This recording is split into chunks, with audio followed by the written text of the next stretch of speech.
Hércules Poirot y el último suspiro en el armario cerrado. Capítulo 1. En el aroma, que no pertenecía a Lady Eugenia Marston, organizaba sus cenas como quien arma una partida de ajedrez. Cada invitado era una pieza cuidadosamente seleccionada. Cada palabra en la conversación, una jugada premeditada. Aquella noche, en su mansión de Highclere Valley, se celebraba el cumpleaños número 35 de su sobrina política, la encantadora pero reservada Clarissa. La cena era íntima. Como Lady Eugenia lo preferían solo 8 personas, incluyendo al joven prometido de Clarissa, el apuesto pero tímido Dr. Lionel Bates. El comedor estaba iluminado con candelabros antiguos, y el mantel de lino blanco parecía aún más blanco bajo la luz dorada. La conversación fluía entre risas, tenedores y miradas de soslayo. Pero había tensión, una tensión que Clarissa intentaba disimular, apretando con delicadeza su copa de vino como si intentara no romperla ni dejarla caer.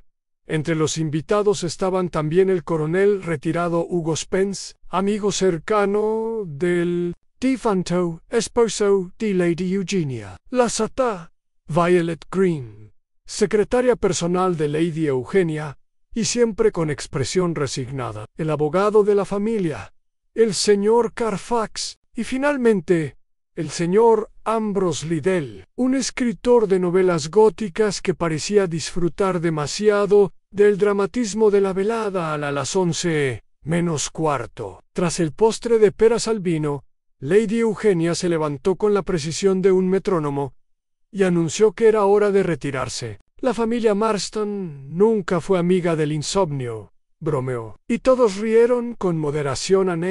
A las 11 en punto, una doncella gritó en el cuerpo de Clarissa yacía dentro del ropero del piso de arriba, en la habitación de invitados que usaba. Desde la llegada de su prometido, su vestido de seda aún resplandecía bajo la tenue luz del pasillo. La puerta del armario había sido cerrada por dentro.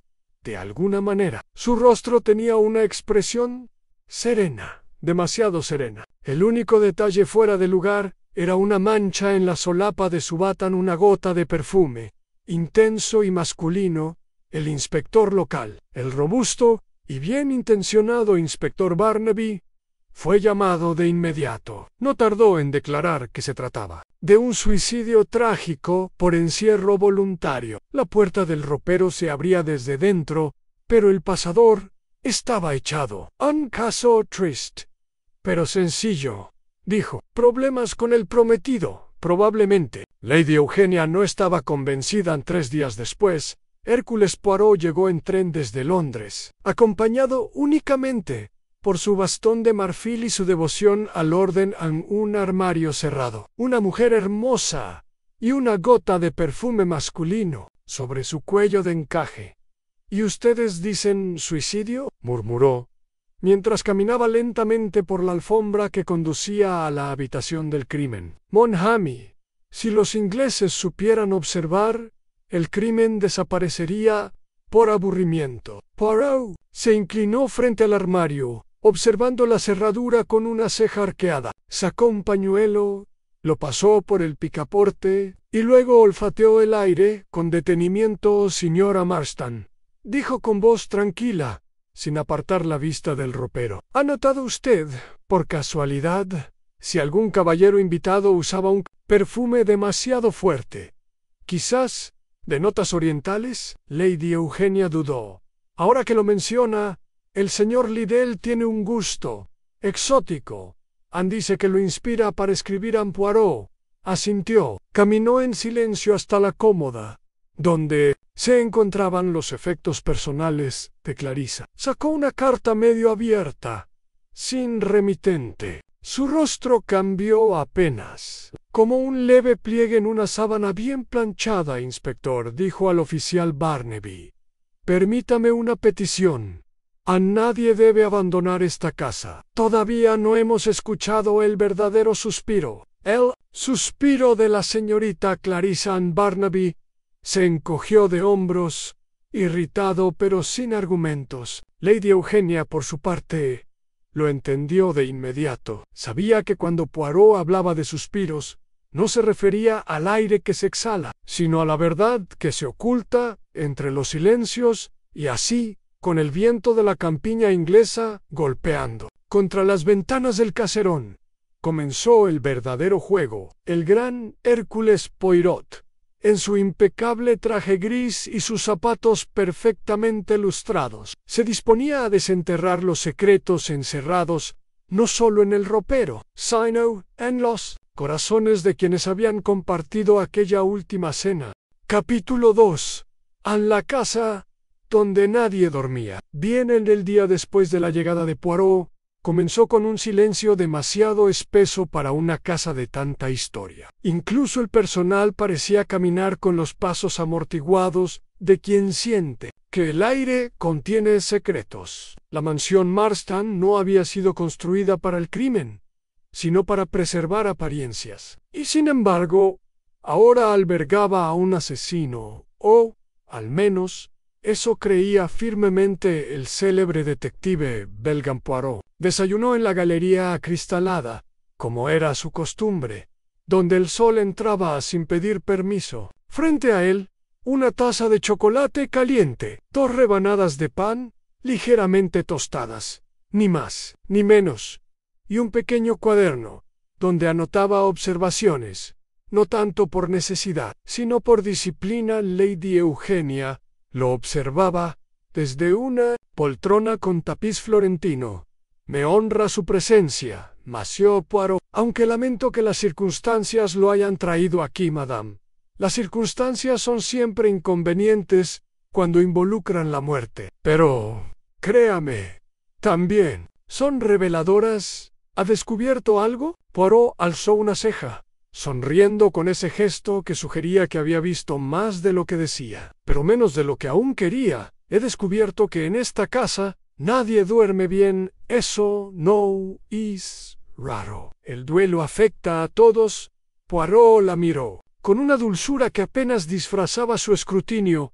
No me refiero a la tristeza, madame. Me refiero a las pisadas nocturnas en la alfombra, al cigarro encendido en el porche a las 3 de la mañana, al portazo leve pero audible cerca del élano. ¿Quién duerme tranquilo en una casa donde una joven fue encontrada muerta dentro de un armario cerrado por dentro? Lady Eugenia no respondió. Sus ojos, grises como acero, se desviaron hacia el jardín. Poirot no insistió más tarde esa mañana. El detective solicitó hablar, uno a uno, con cada miembro presente la noche de la muerte de Clarissa. La biblioteca fue asignada como lugar de entrevistas.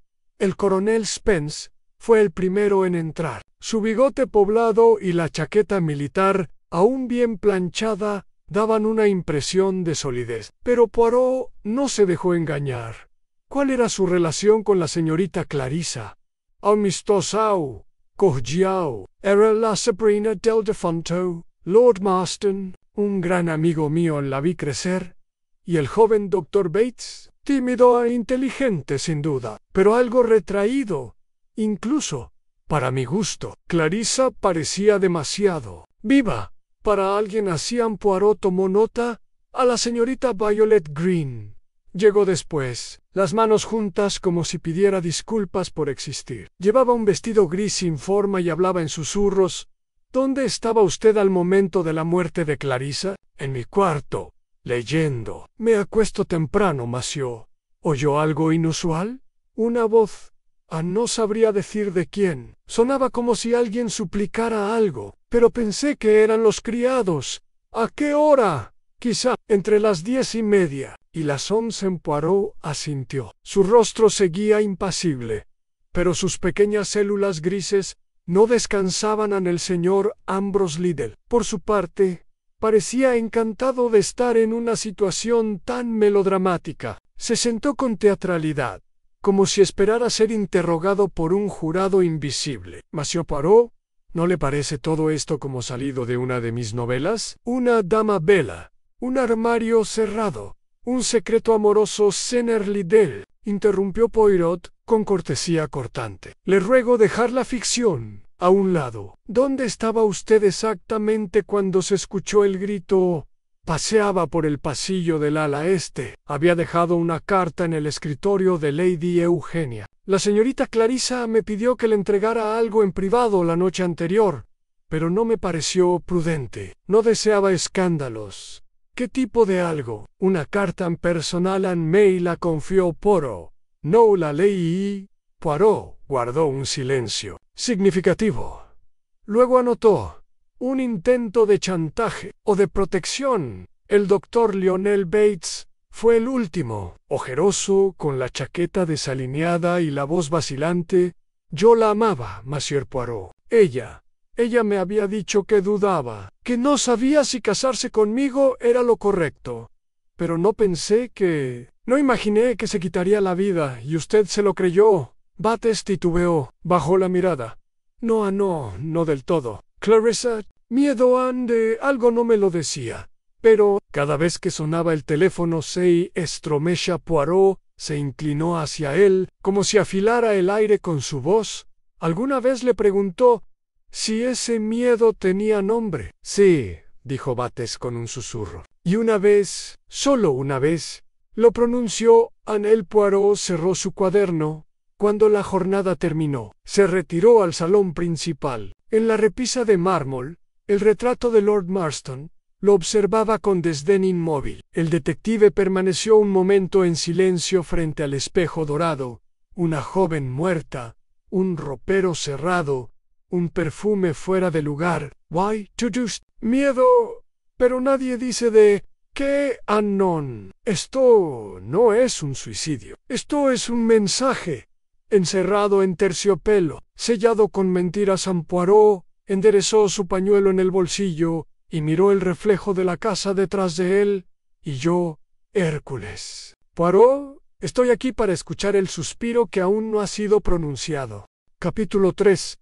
El perfume del mentiroso. En la mañana siguiente, amaneció con una niebla pálida que se arrastraba por los jardines de Hickler Valley, como un recuerdo no bienvenido. Poirot, puntual como el péndulo de un reloj suizo, estaba ya en la escena del crimen antes de que el primer criado se atreviera a subir la escalera. La habitación de Clarissa seguía intacta. Lady Eugenia había ordenado que no se tocara nada hasta que Poirot diera su visto bueno. En el centro, el ropero permanecía como un mausoleo de madera, su cerradura aún conservando la discreta huella del misterio. Poirot inspeccionó de nuevo la habitación, esta vez con una minuciosidad más lenta, casi meditativa. La alfombra mostraba marcas recientes. Una leve hendidura junto al espejo no coincidía con los tacones de Clarissa, ni con los zapatos de noche del doctor Bates, cuyas suelas Poirot ya había examinado en secreto. Era un calzado más pesado, tal vez masculino, pero que se había movido con cuidado en el tocador. Entre perfumes y frascos de maquillaje, había un pequeño frasco cuadrado con tapa dorada. No correspondía con el resto. Poirot lo destapó con un pañuelo. En el aroma era oriental, penetrante, con notas de sándalo y ámbar. Lo acercó a su nariz, frunció el ceño y murmuró: demasiado audaz y demasiado ajeno a esta habitación.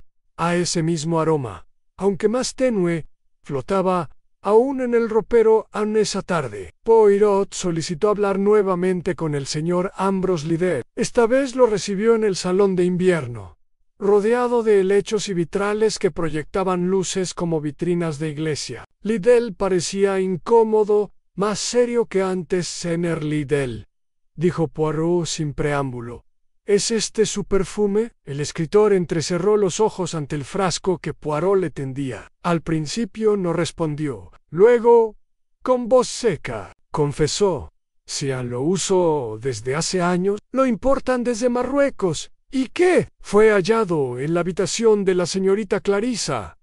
Eso no prueba nada. Pudo haber sido colocado por cualquiera. Poirot no respondió. Tan solo observó en un segundo, 2, 3. Luego, con un gesto casi invisible, se acomodó el bigote y dijo: ¿está usted seguro de que ella no lo contactó antes de su muerte? Estoy respondió Liddell con brusquedad. Lo único que recibí fue una carta hace unos días, pero no era personal. Me pedía que intercediera con Lady Eugenia sobre cierto tema del testamento. Nada más. Poirot la dio la cabeza. No. ¿La mencionó usted ayer como personal? Liddell tragó saliva. Una sombra cruzó su rostro. Me confundí, replicó. Fue una carta breve, sin implicaciones sentimentales. Poirot volvió a guardar el frasco en su pañuelo. Le agradezco su sinceridad. Por el momento, más tarde, Poirot se dirigió al ala del servicio, donde la doncella Margaret lo esperaba nerviosa. Había sido quien encontró el cuerpo, señorita Margaret, dijo Poirot con voz suave. Usted fue la primera en entrar a la habitación aquella noche. Notó algo extraño. Además de lo obvio, la joven Dudo miró a ambos lados, como si temiera que las paredes escucharan. Había un pañuelo en el suelo, junto al armario uno de caballero. Olía igual que ese perfume, pero cuando el inspector llegó, ya no estaba. Alguien debió haberlo recogido. Poirot asintió. No presionó más. Le ofreció una sonrisa tranquilizadora y salió en el despacho de Lady Eugenia. Poirot pasó la última parte de la tarde revisando documentos legales con permiso de la anfitriona. Fue ahí donde encontró algo curioso y una cláusula añadida. Recientemente al testamento de Lord Marston, Clarissa recibiría una suma considerable si contraía matrimonio antes de cumplir los 35 años. El plazo vencía en 3 semanas, y aún más si no se casaba, la suma pasaría directamente a manos de su tutor legal por herencia acumulativa. Una figura legal ambigua en ese contexto, que no era otro que Lady Eugenia. Poirot alzó las cejas y cerró el documento con sumo cuidado. Follo. El dinero no es siempre el móvil, pero cuando aparece, tiñe la tela del crimen con un matiz muy inoportuno. Esa noche Poirot caminó por el pasillo central con su bastón en la mano. La mansión parecía contener la respiración. Frente al retrato de Clarissa, colgado en el salón de la música, el detective se detuvo. Ella sonreía, con esa expresión ambigua entre la resignación y la ironía. «Ma povra», murmuró Poirot. «Se ocultó usted en un armario, pero no por miedo. Fue encerrada, sí, pero no por voluntad. Y el culpable no es un monstruo furioso, sino alguien que temía perder lo que nunca debió tenerse». Volvió hacia la oscuridad del pasillo, donde una silueta lo observaba en silencio. «Buenas noches, madame», dijo sin volverse del todo. «La próxima vez que caminemos por este pasillo será para reunir a todos y escuchar lo que realmente sucedió aquella noche en la figura, sin decir palabra, desapareció entre las sombras. Capítulo 4. A la letra que faltaba en la carta N. A la mañana siguiente, el clima cambió con un dramatismo que parecía a propósito. Las nubes se cernían sobre la mansión Marston, pesadas y bajas, y el viento gemía en las cornisas como si la casa misma protestara por el secreto que aún guardaba. Poirot, sin embargo, no parecía afectado por el clima, ni por el aire denso de sospecha que se había asentado entre los habitantes del lugar. Vestido con un abrigo gris claro, se dirigió con paso firme al despacho privado de Lady Eugenia. Allí, sobre una bandeja de plata, descansaba la correspondencia que había pertenecido a Clarissa. Poirot solicitó permiso para examinarla más de cerca, y Lady Eugenia, con una leve inclinación de cabeza, se lo concedió sin hacer preguntas. Él la observó unos segundos antes de comenzar, y por primera vez detectó en sus ojos una sombra, no de tristeza, sino de cálculo en el conjunto de cartas, ordenadas con rigurosa precisión por la señorita Violet Green. Una sobresalía por su inexactitud, una hoja de papel sin membrete, con tinta negra ligeramente desvanecida, y una caligrafía que a simple vista parecía imitada. Era supuestamente una misiva escrita por Clarissa días antes de su muerte, dirigida a un J. Anel, sin más iniciales. No contenía amor ni rencor, solo frases vagas sobre decisiones difíciles, deberes familiares, y la idea de terminar lo que había comenzado. Anne Poirot la releyó 2 veces. Algo no encajaba. Anne sacó una pequeña lupa de su bolsillo y se inclinó sobre la palabra comenzado. La tinta, al llegar a la letra Z, se afinaba, y en ado se notaba un cambio mínimo en la presión de la pluma. Pero lo más curioso no era eso, era que en 3 frases del texto, la letra E, usada comúnmente, estaba ausente, sustituida a veces por una y sin sentido, o simplemente omitida. Alguien había imitado la escritura de Clarissa, pero no conocía su teclado interior, su ritmo. Poirot había visto suficientes notas verdaderas de la joven para saberlo. Esto no lo escribió Clarissa, murmuró. Lo escribió alguien que deseaba que pensáramos que ella lo hizo, pero lo hizo con prisa. Y el miedo siempre estropea la caligrafía más tarde. Poirot caminó con pasos suaves hacia él. Estudio del Dr. Bates, quien estaba repasando papeles médicos con manos temblorosas. El joven parecía descompuesto, pero no por la pena, sino por el peso de una verdad no dicha. Doctor, una pregunta sencilla, dijo Poirot. ¿Le escribió Clarissa alguna vez una carta después de su compromiso? Sí, en mano Anne, pero no hablaba de amor. Decía que quería salir del compromiso, que todo había sido un error. ¿Usted conservó esa carta? ¿La rompió usted o se la quitaron? Bates levantó la mirada bruscamente. Sus labios temblaron. Se la mostré al señor Carfax, el abogado de la familia. Me dijo que era mejor destruirla, que no serviría de nada después de su muerte, que solo causaría daño. Poirot agradeció y se retiró. No dijo más, pero en su mente se encendió una luz tenue, pero constante. El abogado Carfax no hablaba a la ligera, y menos aún aconsejaba destruir pruebas a la hora del té. Poirot solicitó hablar con la señorita Violet Green. Esta vez la citó en la sala de música, donde la atmósfera parecía más propicia para su tono inquisitivo disfrazado de cortesía. Violet llegó con un cuaderno bajo el brazo, como si necesitara algo entre las manos para no desplomarse. Señorita Green, necesito que me confirme algo. ¿Reconoce usted esta letra? Le mostró la carta supuestamente escrita por Clarissa Anne. Violet la observó con rapidez y su rostro se tensó como una cuerda tirante. Parece la suya, pero no del todo. Clarissa escribía con más gracia.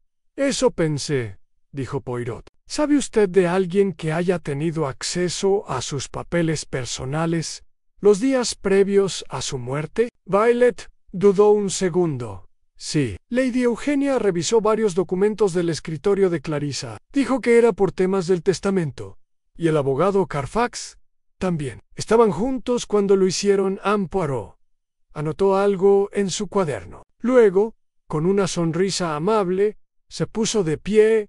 Gracias, mademoiselle. Me ha sido usted muy útil, no por lo que ha dicho, sino por lo que no ha querido decir Anne esa noche.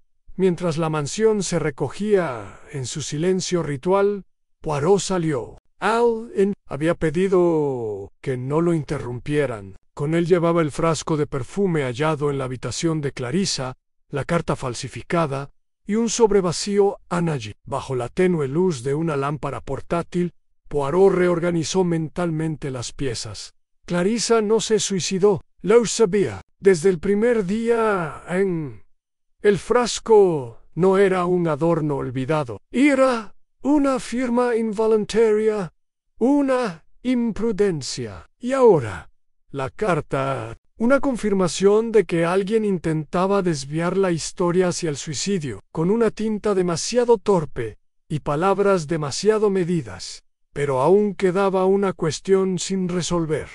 ¿Por qué Clarissa tenía miedo? Poirot levantó el sobre vacío. En la esquina inferior había una letra R, apenas visible. Una inicial no coincidía con nadie en la casa, salvo por el nombre de soltera de Lady Eugenia Rutherford. Poirot cerró el sobre con lentitud y musitó. El miedo de Clarissa no era al futuro sino al pasado, a lo que sabían, y lo que sabía era suficiente para morir la tormenta. Se desató poco antes de la medianoche, mientras los truenos sacudían los ventanales. Poirot se levantó, tomó su bastón y llamó al servicio para reunir a todos en el salón principal. Había llegado el momento de que cada mentira pronunciada tuviera su eco y cada palabra omitida su juicio. Capítulo 5.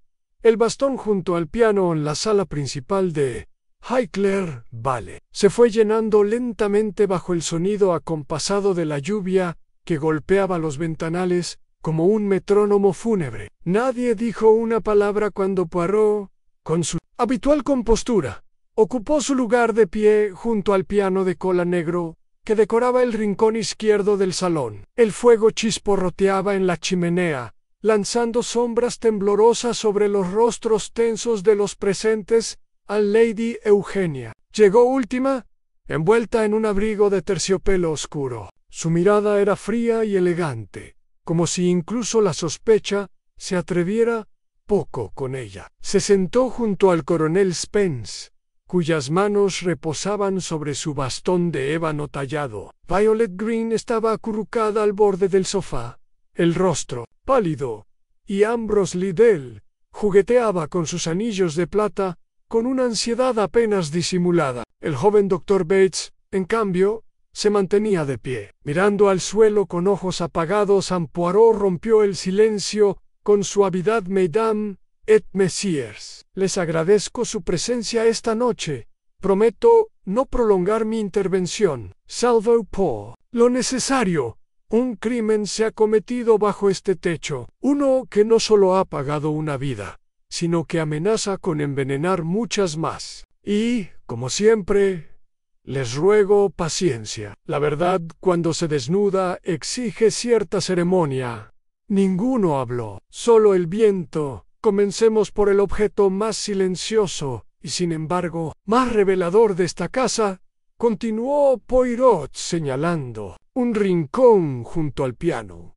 Este bastón. Todos miraron. El bastón, que hasta entonces había pasado desapercibido, reposaba contra la pared, a pocos centímetros de la banqueta del piano. Era simple, de madera barnizada, con una empuñadura curva y una marca leve cerca de la base. Una marca reciente, al parecer. Anoche, durante mi paseo, encontré este bastón fuera de su sitio habitual. No pertenece a mí ni al personal de la casa, pero sí fue visto en la mañana del crimen por una de las criadas. En la habitación de Clarissa en Ambrose Liddell, abrió la boca, pero no dijo nada. Lady Eugenia bajó ligeramente el mentón, aunque sus ojos no parpadearon.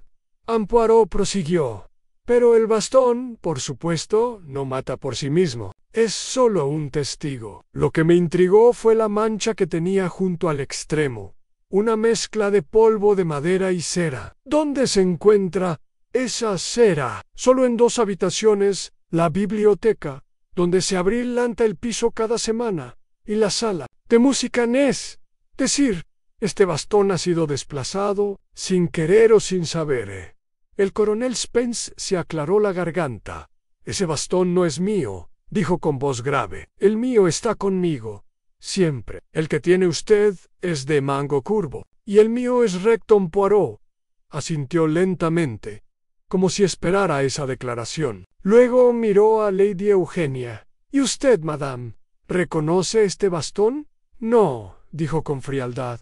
Nunca lo he visto antes. Curioso, porque su inicial está grabada bajo el mango. Una pequeña R, casi borrada, de cuando usted aún era Rutherford. Un silencio espeso se instaló en la sala. Incluso, el fuego pareció menguar. Lady Eugenia inspiró con cuidado. Ese bastón pertenecía a mi difunto esposo. Nunca lo usé, pero sí lo conservó. Y alguien lo tomó de su estudio la noche del crimen. ¿Por qué? No para caminar, no con lluvia, sino para usarlo como apoyo. Mientras se acercaba a un ropero cerrado, en silencio, Poirot dio un paso al frente. Su voz ahora adquiría un tono ligeramente más firme. El crimen fue silencioso, pero no improvisado. Clarisa fue engañada para ir a su habitación antes de lo habitual. Alguien la convenció de esperar allí, con una carta falsificada, escrita con mano temblorosa y miedo en cada línea, y luego, encerrada en su propio armario, donde se le administró una dosis de veneno por inhalación. No hay heridas, no hay forcejeo, solo un frasco de perfume alterado, donde el aroma enmascaraba el verdadero agente tóxico. Los ojos de Poirot se posaron en Ambrose Liddell. ¿Usted sabía que el perfume podía alterarse con una base oleosa y un veneno volátil? ¿Lo leo en alguno de sus libros? Ambrose palideció. Eso es ficción. Nunca toqué ese frasco. Y sin embargo, es suyo. Se lo regaló a Clarisa en secreto. No es cierto. ¿Cómo lo sabe? Porque el tapón del frasco fue forzado. Y.N. La Paz. Aún quedaba una etiqueta con su monograma personal.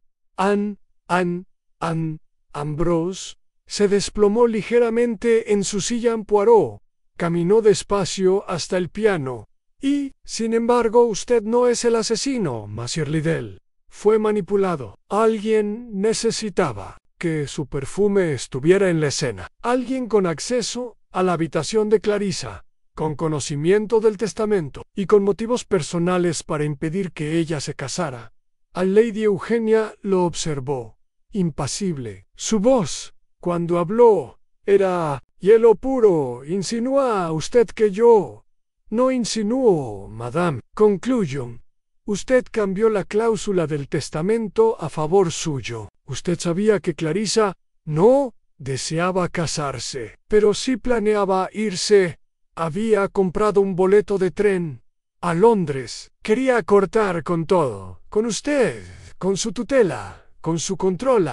Y eso, usted no lo podía permitir. A Lady Eugenia se levantó lentamente. Todo lo que he hecho, dijo, fue por su bien. Ella no comprendía las consecuencias de sus decisiones. Era débil e inestable. La familia Marston no podía permitirse otro escándalo. Poirot inclinó la cabeza. No, madame, no era débil, tenía miedo de usted. Y con razón el inspector Barnaby, que había presenciado todo en silencio, se acercó lentamente a Lady Eugenia. Ella no ofreció resistencia, solo extendió las manos con una dignidad casi patética.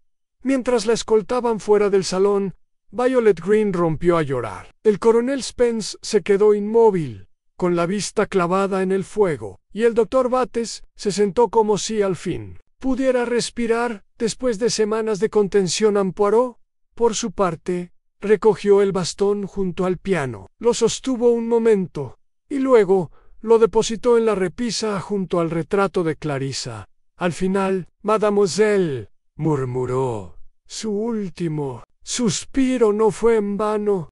Capítulo 6. El silencio que nadie notó a la detención de Lady Eugenia, aunque ejecutada con la formalidad inglesa más impecable, dejó tras de sí una estela de confusión, resentimiento y dudas. Muchas dudas. La mansión Marston seguía en pie, pero parecía ahora un cascarón hueco. La majestuosa arquitectura, que había servido durante generaciones como símbolo de estabilidad y prestigio, se sentía repentinamente incómoda, como si las paredes supieran que habían sido cómplices silenciosas de una tragedia. Poirot, sin embargo, no parecía satisfecho mientras el inspector Barnaby redactaba su informe con la velocidad de quien desea cerrar un caso antes de que cambien las nubes. El detective belga permanecía en la galería acristalada, de pie frente al ventanal, observando la bruma que seguía aferrada al jardín. Su reflejo, como un doble fantasmagórico, lo miraba desde el vidrio. «No todo encaja, non», murmuró. Lady Eugenia tenía motivos. Sí, tenía oportunidad, pero no tenía improvisación. Esto fue improvisado más tarde, y ese mañana Poirot pidió que se reunieran nuevamente los presentes en la biblioteca. Aunque Lady Eugenia ya no estaba en la casa, Algo lo inquietaba en una nota sin resolver. Una cuerda mal afinada en el concierto de la lógica.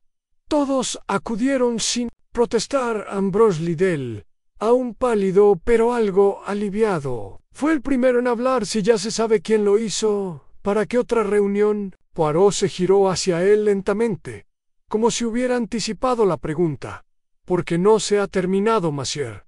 No del todo. Verán, la lógica de este caso tenía sentido. Y sin embargo, hay un hilo que nadie ha notado en un silencio. O, mejor dicho, la ausencia de algo que debía haberse escuchado.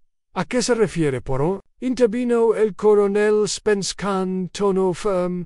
Al grito, coronel, la doncella Margaret dijo haber gritado al encontrar el cuerpo, pero nadie, absolutamente nadie, escuchó el grito de Clarissa.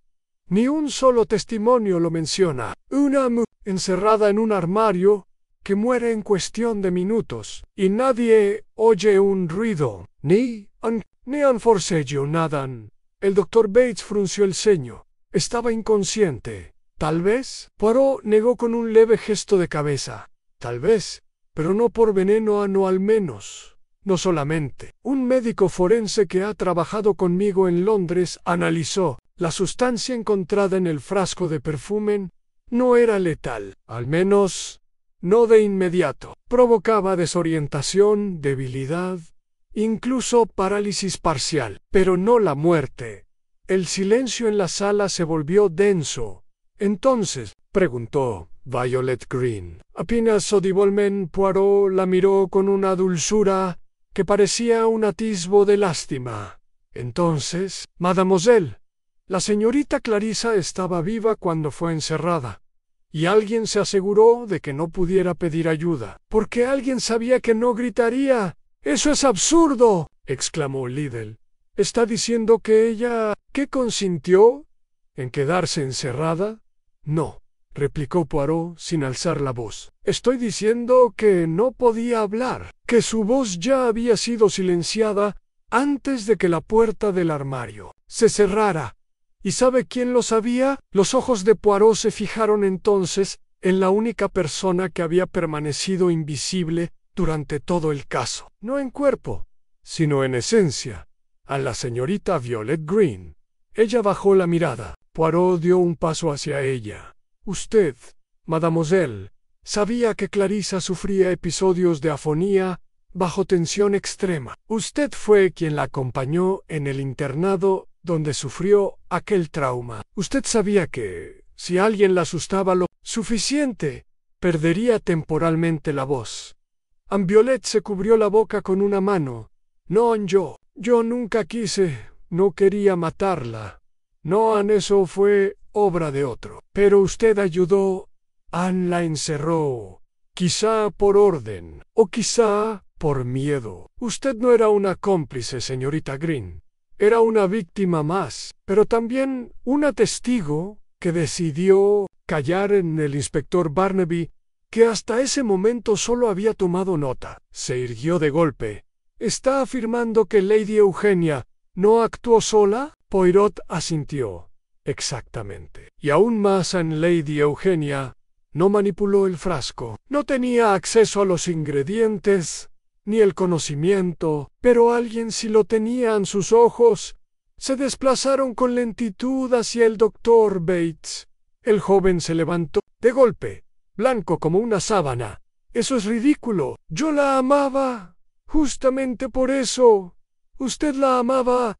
Why, ella se iba a romper el compromiso, iba a dejarlo, a dejar esta vida. Y usted, en un momento de desesperación, preparó un frasco solo para debilitarla, para hacerla dudar, para que no pudiera partir esa noche. Bates negó con violencia. Yo no quería hacerle daño, quería que se quedara, pero ella no se quedó, murió. Y cuando comprendió lo que había hecho, doctor, aceptó que Lady Eugenia tomara la culpa, porque ella, en su modo retorcido, quiso protegerlo, lo vio como un nieto. Usted, por su parte, decidió callar, dejarla cargar con todo. El silencio fue absoluto, Ann Bates se desplomó en su silla, sin lágrimas, sin palabras. Violet Greens, Ambrose Liddell, se retiró discretamente hacia la ventana. Ann Poirot se volvió hacia Barnaby. Ahora sí, Monsieur l'Inspector. El crimen ha sido resuelto. Todos sus autores, visibles o invisibles, han sido desenmascarados. Ann Barnaby asintió. Más serio que nunca en esa noche, Poirot empacó su maleta con meticulosidad. Antis Duperty bajó una vez más al salón. El retrato de Clarissa seguía colgado. La joven parecía distinta ahora, no tanto por el marco, sino porque la verdad había dejado de ocultarse bajo capas de silencio. Poirot se inclinó levemente. A veces, mademoiselle, el crimen no está en el ruido que hace, sino en el silencio que todos eligen no escucharan. Y con ese pensamiento, el detective se despidió de Highclere Valley, dejando tras de sí no solo una casa más tranquila, sino un eco sutil que, con el tiempo, quizás llevaría a otros a hablar. Capítulo 7.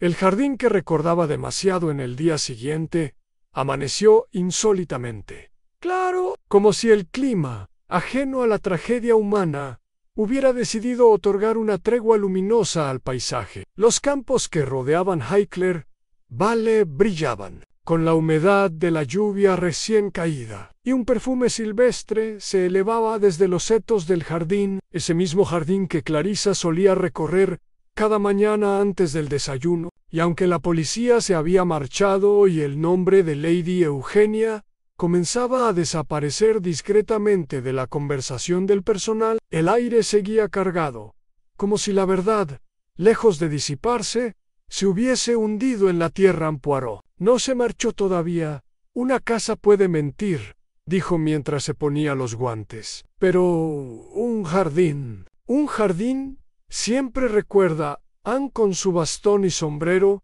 descendió lentamente por los escalones de piedra que llevaban al sendero que bordeaba el invernadero. Lo acompañaba el coronel Spence, quien se había ofrecido a enseñarle el terreno en un gesto que era mitad cortesía y mitad necesidad de redención. Clarissa venía aquí a menudo, dijo el coronel, deteniéndose bajo un rosal trepador. Decía que el jardín era el único lugar de la casa que no la juzgaba. Ann Poirot asintió sin responder. Caminaba como quien interroga el suelo, observando los bordes del sendero, la disposición de las macetas, la orientación de los bancos de hierro forjado. Había algo, un detalle que le había perturbado desde la noche anterior, pero que no había logrado formular con claridad. Ann, frente a un banco de piedra semicircular. Poirot se detuvo. Lo observó con atención. La piedra está aún húmeda, salvo por un rincón donde había una mancha oscura, seca. ¿Quién se sentó aquí después de la lluvia?, preguntó en voz alta. Spence lo miró desconcertado.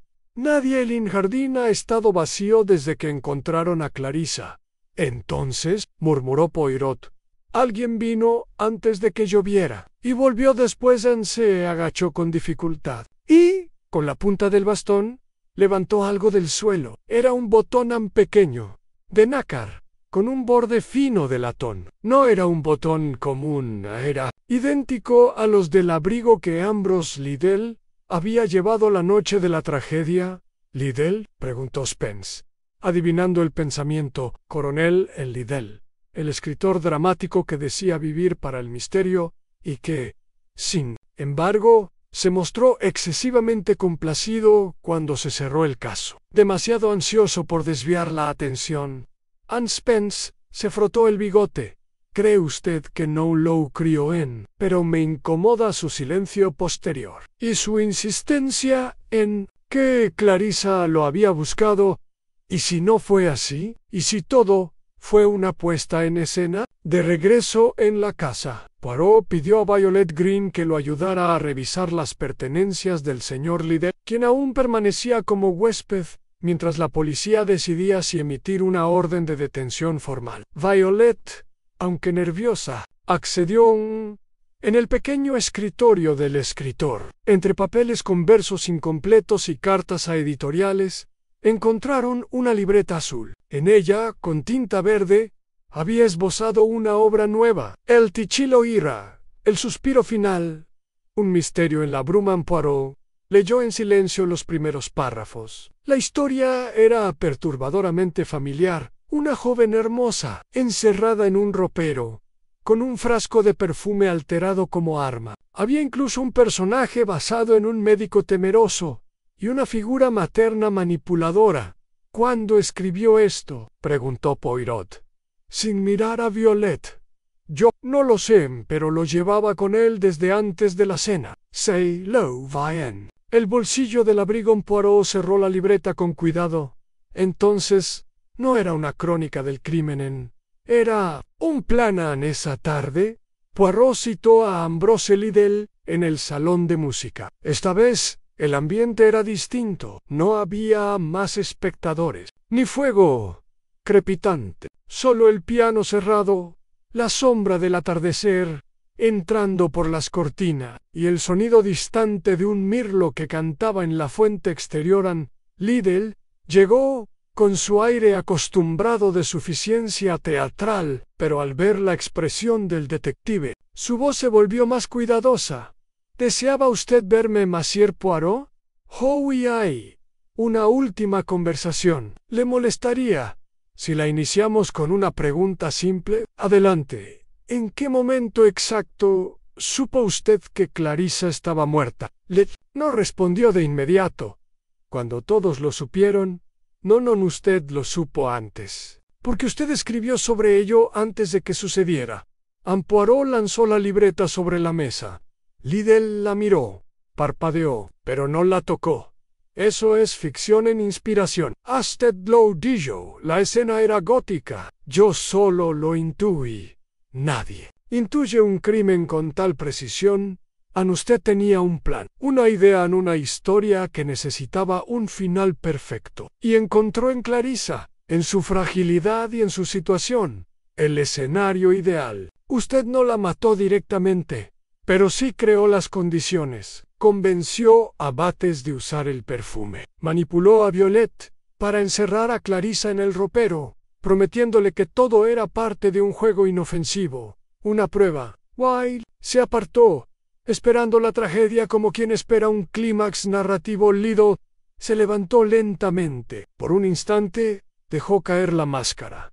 No la toqué, ni una sola vez.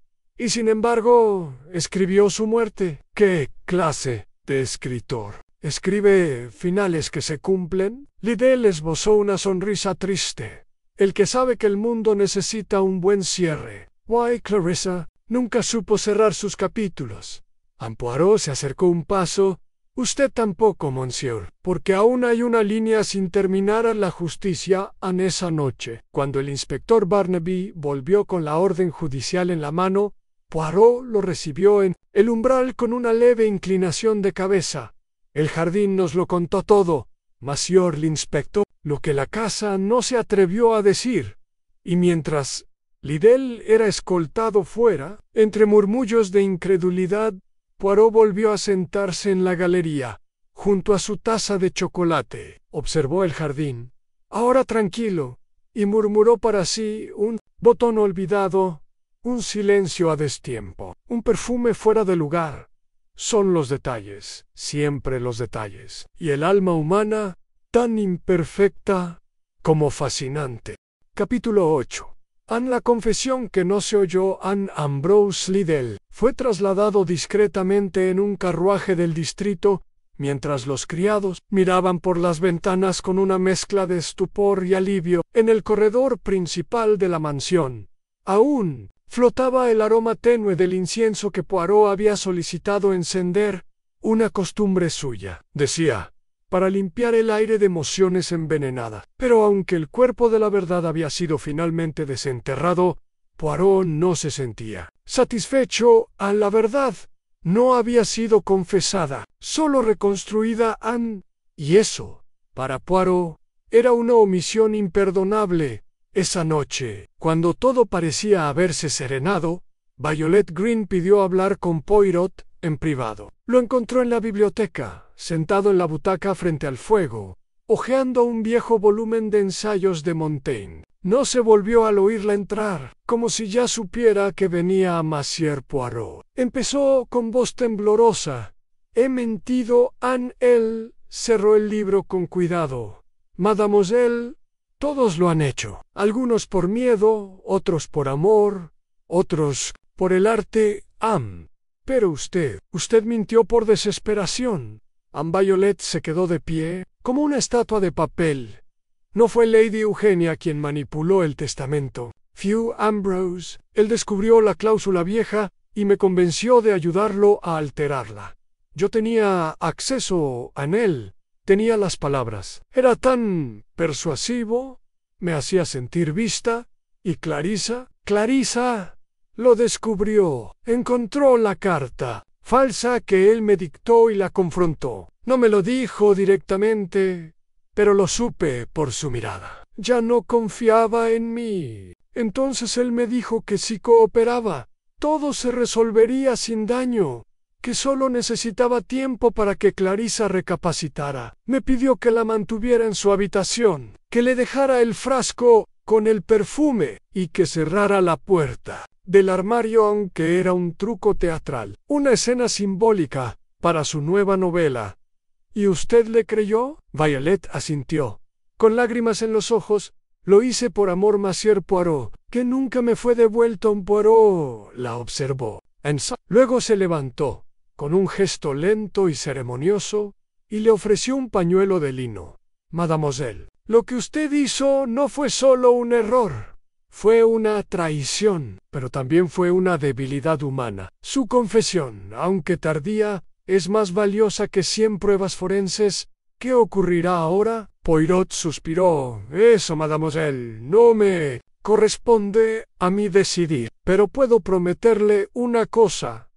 Usted ya no será prisionera de su silencio. Que la ley haga lo que debe, pero que su alma, al menos, descanse a la mañana siguiente. Poirot escribió una carta larga al inspector Barnaby, detallando la confesión de Violet, su rol como facilitadora involuntaria del crimen y la verdadera cadena de manipulaciones que había culminado en la muerte de Clarissa Marston. Recomendó clemencia, pero no exoneración después. Se dirigió al invernadero una vez más. Allí, entre las plantas aún húmedas por el rocío, encontró al coronel Spence, podando una enredadera rebelde. El hombre lo saludó con una mueca cordial, y juntos caminaron en silencio hasta el borde del estanque. ¿Se siente usted en paz con lo ocurrido, Poirot?, preguntó finalmente el coronel. ¿Paz? No, respondió Poirot, pero claridad. Sí, la paz pertenece a los inocentes. La claridad, a quienes necesitan comprender por qué el mundo se desvió. ¿Cree usted que Clarissa sabía lo que le harían? Poirot miró al agua. El reflejo de las nubes se rompía suavemente con cada brisa. Creo que Clarissa percibía el peligro, pero confiaba aún en aquellos que no lo merecían, como hacen todos los corazones nobles. ¿Y Violet? Ella será juzgada, no por sus acciones, que fueron inducidas, sino por el momento en que decidió callar. Pero también será perdonada, si sabe enfrentarse a sí misma. El coronel asintió. Sin añadir más, a la media mañana, Poirot se despidió oficialmente de la mansión. El servicio le ofreció té, que rechazó con cortesía. En cambio, aceptó una flor de glicinia que colgaba de una rama junto a la entrada. La sujetó en su solapa y salió hacia el camino donde lo esperaba el coche del inspector. Antes de salir, se volvió una última vez hacia la gran casa gris. Una vez más, mis pequeñas células grises me han servido bien, pero no es la lógica la que resuelve los crímenes. Es la humanidad. Entender que temen las personas, Cho e Emma, que estarían dispuestas a perder y con ese pensamiento, Hércules Poirot partió, dejando atrás un armario vacío, un jardín que recordaba, y una verdad que por fin había sido dicha en voz alta. Capítulo 9. a las cartas que nadie se atrevió a leer a pesar de su partida formal de Highclere. Vale, Hercule Poirot no abandonó del todo el caso. Desde su habitación en el Hotel Langham, en Londres, mantenía una correspondencia discreta con el inspector Barnaby, con la señorita Violet Green, ahora alojada en una pensión para damas en Chelsea, y con un archivista privado que había contratado para investigar los documentos legales anteriores a la modificación del testamento. Lord Marsden había aprendido que en los crímenes verdaderamente complejos, la verdad no siempre emerge en una escena, sino entre líneas olvidadas. Una semana después del cierre oficial del caso, Poirot recibió un sobre sin remitente. Dentro, una, escrita en papel crema, con bordes dorados. La letra era temblorosa pero refinada y era de Violet Green. Monsieur Poirot, he vuelto a leer las cartas que Clarissa me dejó. Las guardé por cobardía, temiendo que su contenido me condenara. Pero ahora, tras su muerte, me doy cuenta de que callar es peor que ser juzgada. Estas cartas no hablan de miedo ni de sospechas. Hablan de no hacia el doctor Bates como todos creíamos, ni hacia Ambrose Liddell. Hablan de alguien más, alguien que nunca fue mencionado durante la investigación. Hablan de un hombre llamado Marcas. Poirot alzó una ceja. Marcos.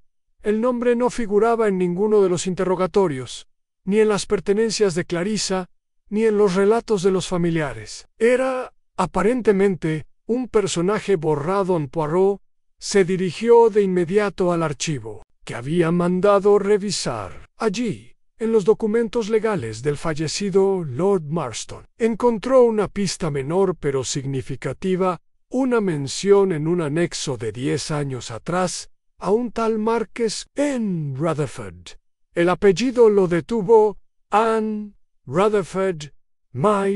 Oui, murmuró Poirot, incorporándose de golpe. No era un desconocido. Era un primo lejano de Lady Eugenia. Tal vez incluso un antiguo amor. Poirot mandó pedir informes. Marcus Rutherford había descubierto el archivista. Había sido excluido de la familia tras un escándalo nunca especificado. Se había marchado a la India y no había vuelto desde entonces. Nadie, hasta ese momento, había relacionado su existencia con la historia reciente de Clarissa Ann. Pero una frase en la carta de Violet heló a Poirot. Clarissa lo vio 2 días antes de morir. Se encontraron en secreto en el jardín. Ella en una yo la vi esconderla en el libro de poesía de la sala de música después de su muerte. No tuve el valor de recuperarla. Poirot no perdió tiempo. Acompañado por el inspector Barnaby, regresó a Highclere Valley por última vez. Lady Eugenia seguía bajo custodia. El doctor Bates había abandonado el país, según rumores. Rumbo a Canadá y Ambrose Liddell esperaba juicio formal. La mansión, en su silencio de piedra, parecía más fría, más honda. En la sala de música, Poirot se dirigió al estante junto a la ventana. Allí reposaban los libros preferidos de Clarissa, Lord Byron, Christina Rossetti, Emily Dickinson. Poirot eligió el más usado en una edición envejecida de poemas de John Keats. Lo hojeó lentamente, sintiendo cada página como si pudiera oír la respiración de la joven muerta. Y entonces, entre las páginas centrales, lo encontró en una carta, doblada en 3. El papel estaba amarillento por la humedad, pero la tinta aún se leía. Era la letra de un hombre. Querida Clarissa, si lees esto, es porque decidiste escuchar al corazón, no a la sangre. No soy un hombre con derecho a pedir nada, pero debo decirte la verdad. Soy tu padre. Tu madre me dejó cuando supo lo que implicaría enfrentarse a Lady Eugenia. A cambio de silencio, ella me obligó a desaparecer. Pero nunca dejé de buscarte. Supe de ti por casualidad. Te vi en una foto del periódico. Vine solo a decirte que tu vida no tiene que pertenecer a ellos. Si deseas conocerme, estaré en la estación de Marston Hill, el martes a las 5. La carta no estaba firmada con apellido. Solo Anne Marcas Poirot sostuvo el papel entre sus dedos enguantados. Barnaby, a su lado, murmuró: «Entonces, ¿no era solo dinero?» «Era identidad en sangre, exactamente», respondió Poirot. Clarissa había descubierto que no era hija del hermano de Lady Eugenia, sino de un hombre al que le negaron todo, y con ese descubrimiento se volvió peligrosa para quienes habían construido una vida sobre la mentira. Ya no podían controlarla. ¿Cree que Lady Eugenia lo sabía? Lo temía, sin duda, y sospecho que fue Marqués quien le escribió la nota que ella encontró antes de ordenar a Violet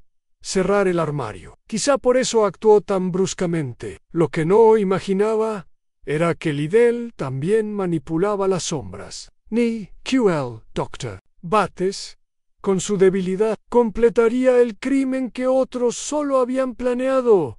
Anne Barnaby sacudió la cabeza, y pensar que una carta pudo haber cambiado todo. Anne Poirot dobló el papel, lo guardó en su cartera. Las cartas, inspector, son como confesiones encerradas. Solo revelan la verdad cuando alguien se atreve a leerlas. Han de vuelta en Londres. Poirot se reunió por última vez con Violet Green. Esta vez, no como acusadora ni como testigo, sino como alguien que finalmente deseaba saber la verdad completa. Anne le entregó la carta de Marcos. Ella la leyó en silencio, y sus ojos se humedecieron. ¿Cree usted que ella habría ido a la estación? Estoy seguro de que lo hizo, dijo Poirot.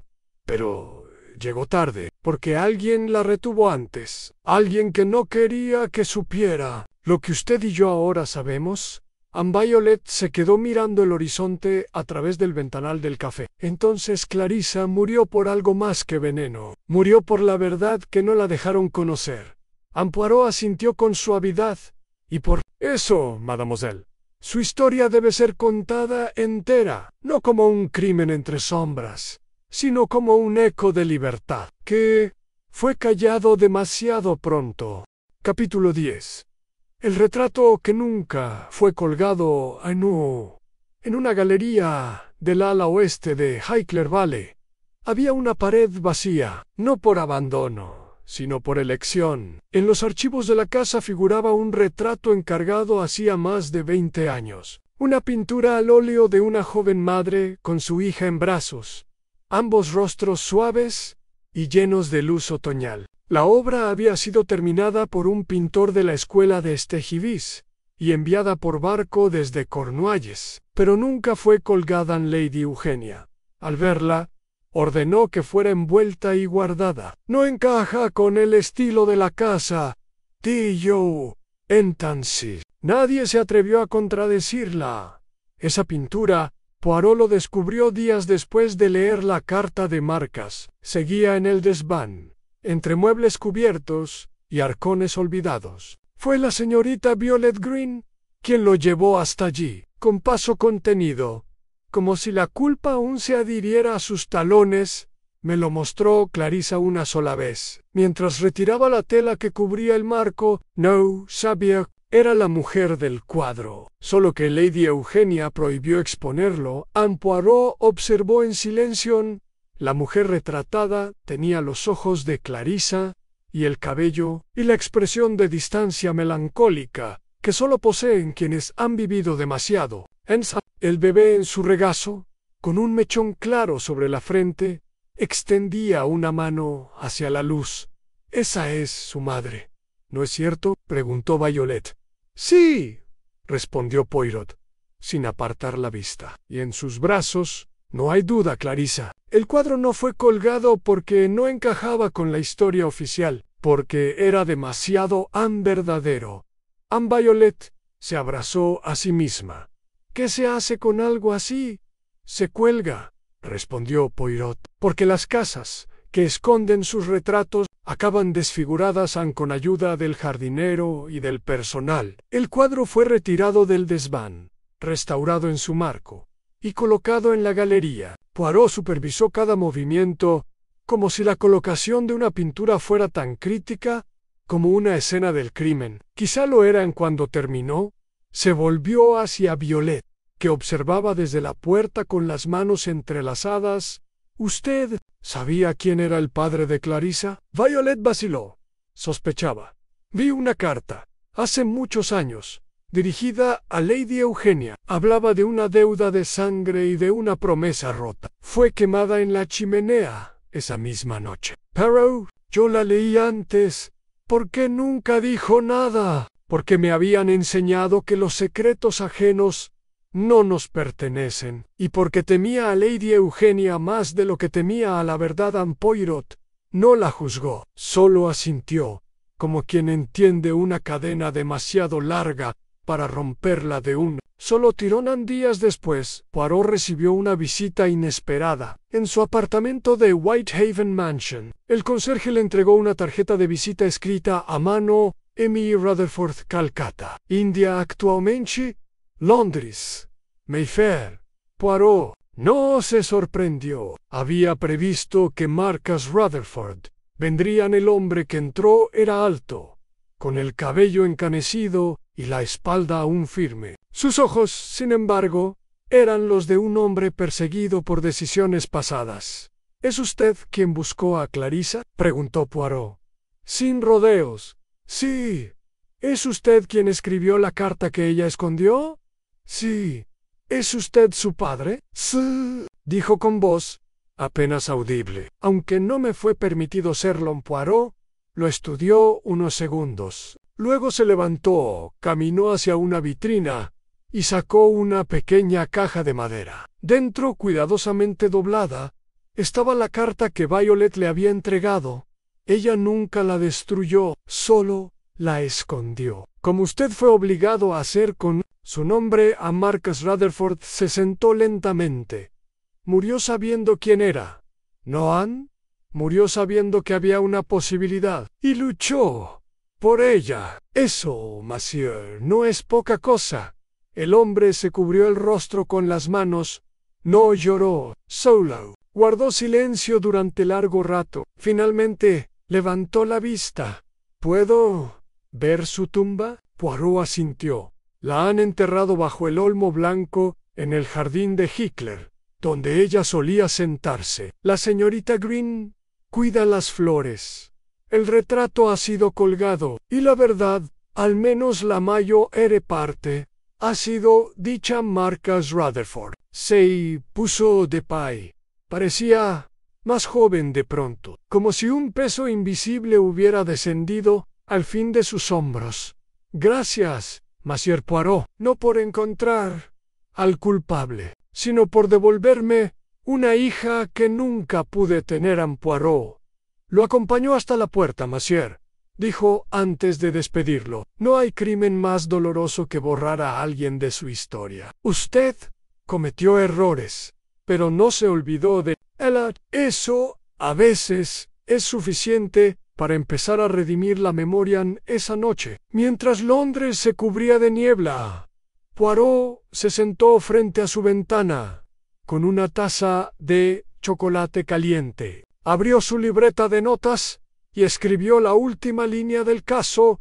El crimen no fue el encierro, ni el veneno, fue la negación de un origen. Y en ese olvido impuesto, la joven Clarissa encontró su tragedia y su verdad. Cerró la libreta con suavidad y por primera vez desde Hickler Valley durmió sin sueños.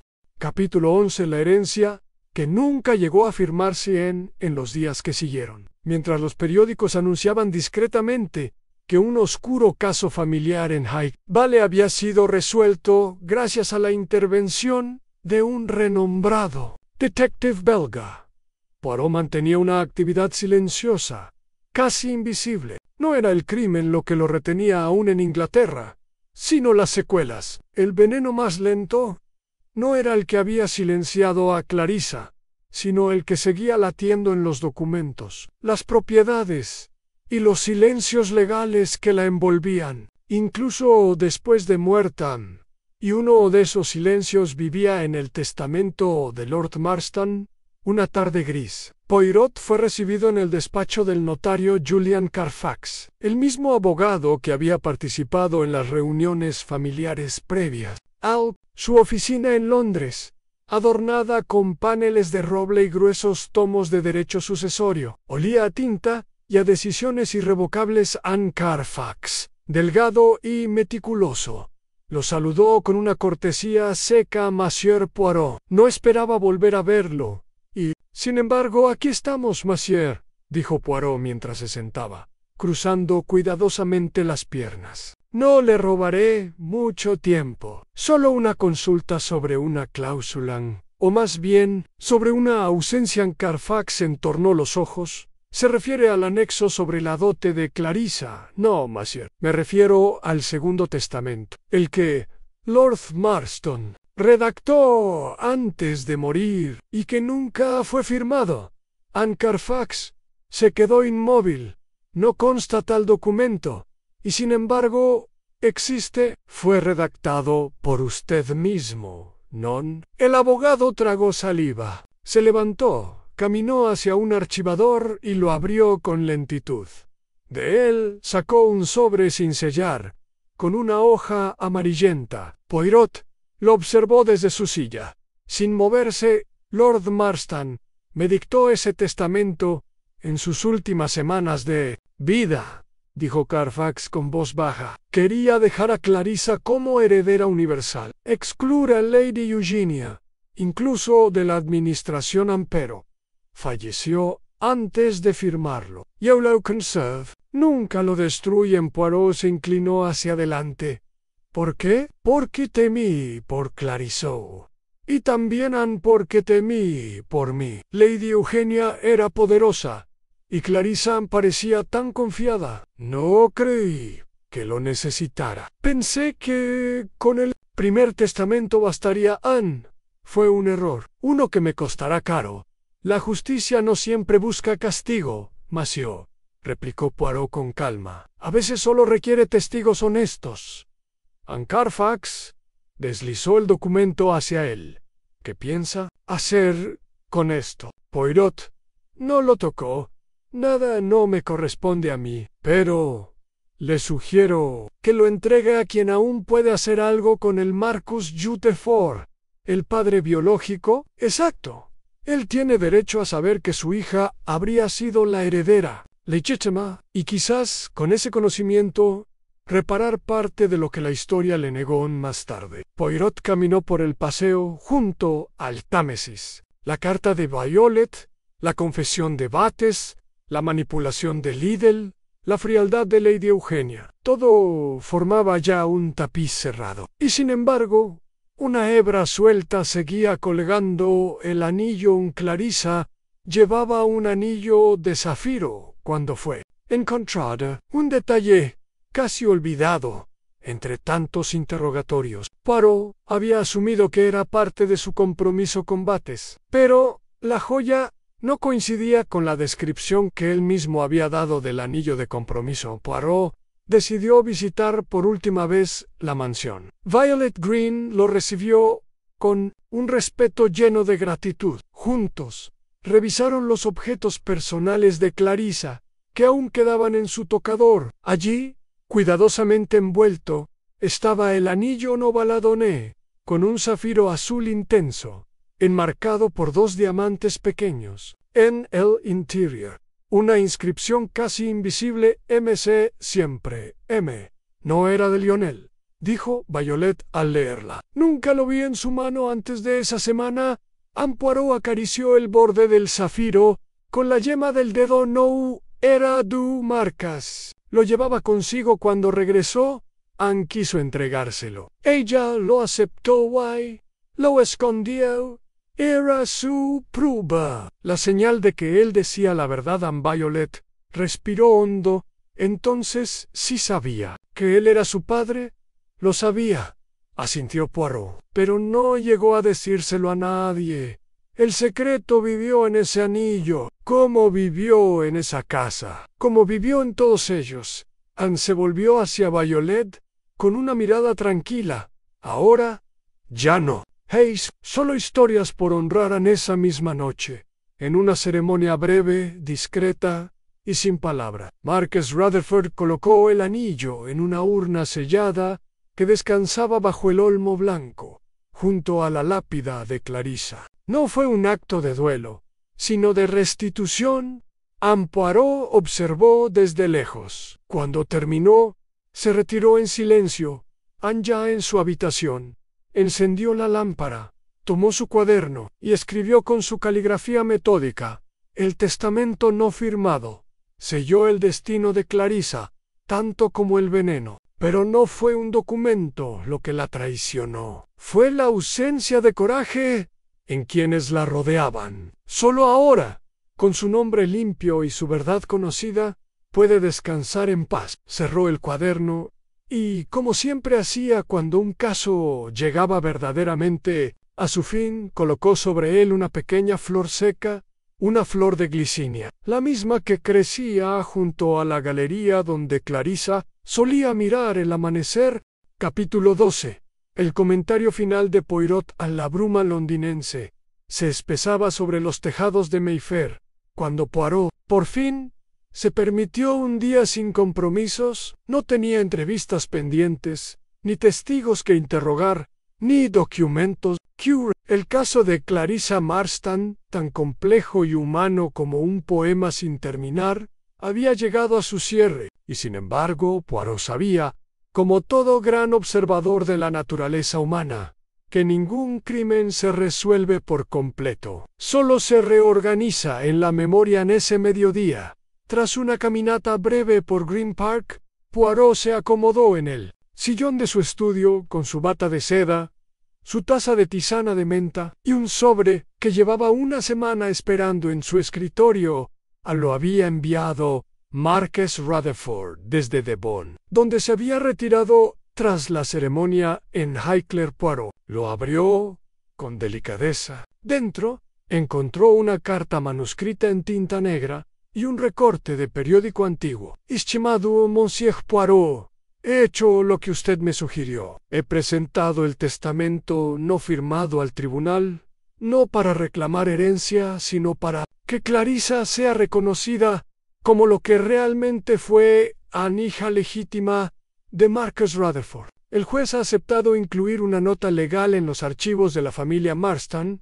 Es poco, lo sé, pero en este mundo, los gestos que limpian un nombre a veces valen más que los cheques que lo ensucian. Encontré también un recorte que ella guardaba. No sé si lo leyó alguna vez. Lo dejo en sus manos. Poirot alzó el pequeño recorte amarillento. Era un fragmento de una columna social de hacía años, titulada La rosa secreta del invernadero de Highclere. Hablaba de una joven dama, de sonrisa tímida y carácter discreto, cuya identidad era un misterio para los invitados de la alta sociedad, en una nota piadosa, casi lírica. La columna terminaba con una frase en cursiva: algunos nacen entre cortinas cerradas, pero aún así buscan la luz. Poirot lo leyó varias veces, luego lo colocó en su libreta. Justo al final, como una suerte de colofón involuntario en esa misma tarde, Hastings, que había estado en Escocia supervisando unas propiedades familiares, volvió a Londres e hizo su aparición habitual en Whitehaven Mansions. Monsieur Hastings, saludó Poirot con una sonrisa leve, justo a tiempo para la reflexión final. ¿Ha terminado el caso? Entonces, terminado, sí, aunque cerrado, es otra cuestión. Hastings se acomodó, como siempre, en la butaca opuesta, y Poirot, con un leve suspiro, comenzó a hablar.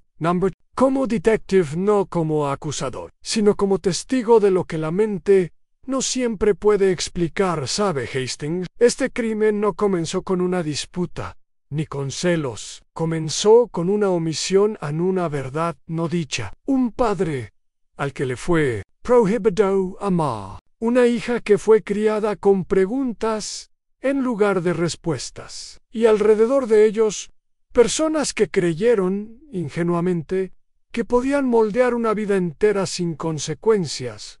Y al final, ¿qué los detuvo? El amor. Hastings La señorita Violet Green cometió errores, porque confundió el afecto con el deber. El doctor Betts fue débil, porque su amor era posesivo, no protector. Lady Eugenia. Ella no amó Soulock, y Ambrose Liddell amó su obra. No a las personas. Poirot se quedó en silencio un momento. Luego alzó la taza y sorbió con lentitud. Clarissa, en cambio, amó incluso cuando fue traicionada. Aceptó al hombre que decía ser su padre, a los que la rodeaban, incluso cuando sospechaba de ellos. Por eso su muerte no fue un fracaso. Fue una decisión truncada, pero no un silencio final.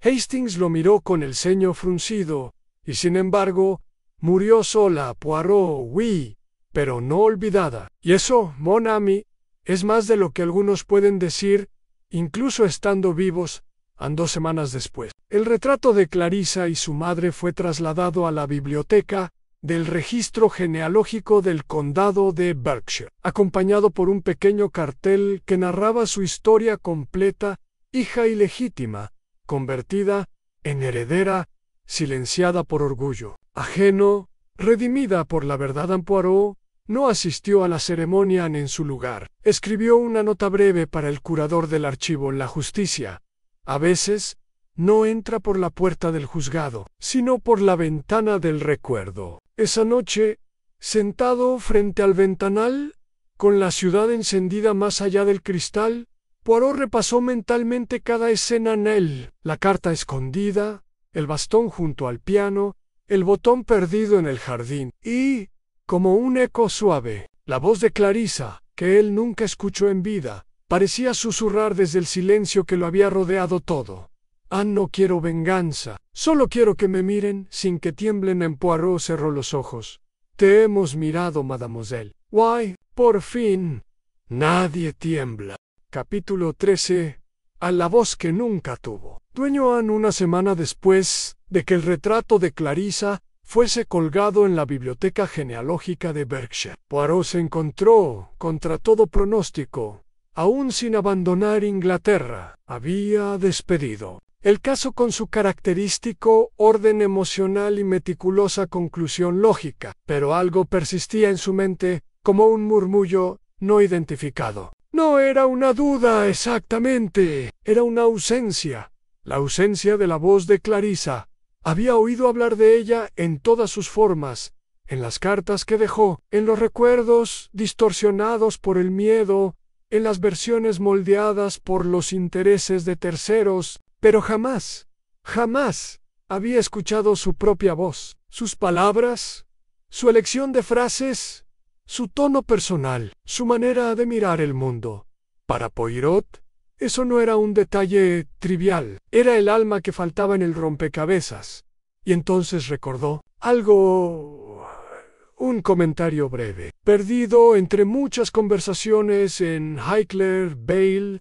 Violet Green lo había mencionado de pasada, mientras organizaban las pertenencias finales de Clarissa en un dictáfono, regalo de un antiguo amigo de Oxford. A Clarissa le gustaba grabar sus reflexiones, dijo. Decía que las ideas se escuchaban mejor cuando se decían en voz alta. Poirot llamó a Violet de inmediato. Ella respondió con voz tensa pero esperanzada. Confirmó que el dictáfono seguía en su poder, que no se había atrevido a escucharlo, pero que estaba completo y en buen estado 2 horas después. Violet lo entregaba en manos de Poirot en su apartamento en Whitehaven Mansion. La grabadora era un modelo compacto, portátil, con 3 cintas etiquetadas en caligrafía fina.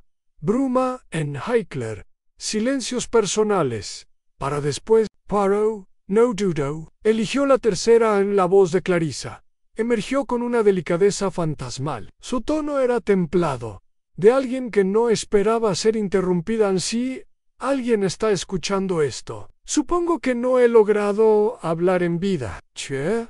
Ironía, una casa llena de palabras ajenas y ni una sola que me pertenezca. Poirot cerró los ojos. La voz de Clarissa era clara, educada, como se esperaba, pero también punzante, humana. Lady Eugenia dice que el deber es lo más importante, que lo que una hace en silencio es más valioso que cualquier verdad escandalosa. Pero yo ya no quiero ser leal a ese silencio. Quiero saber quién soy, quién fue mi madre y por qué mi padre es un nombre borrado en cada documento. Un silencio breve. Luego, la respiración contenida antes de continuar en el doctor Bates. ¿Me quiere? Siam, pero no escucha. Me quiere como si yo fuera una idea, no una mujer. Y Ambrose. Ambrose escribe sobre mí como si yo fuera un personaje trágico de su novela y ni siquiera sabe mi color favorito. Poirot apretó las manos sobre sus rodillas. Allí estaba, la verdad de Clarissa. No, la verdad criminal. Su verdad emocional. Encontré una carta de alguien que firma solo como marcas. Dice que es mi padre. No quiero creerlo, no sé si puedo, pero hay algo en mí que dice que sí, que hay algo en su letra que me reconoce, que me ve como soy, como nunca me han visto. Quizá poder decir esto en voz alta, gritarlo, pero en esta casa los gritos no se oyen, se absorben, como si las paredes fueran de terciopelo. A una pausa.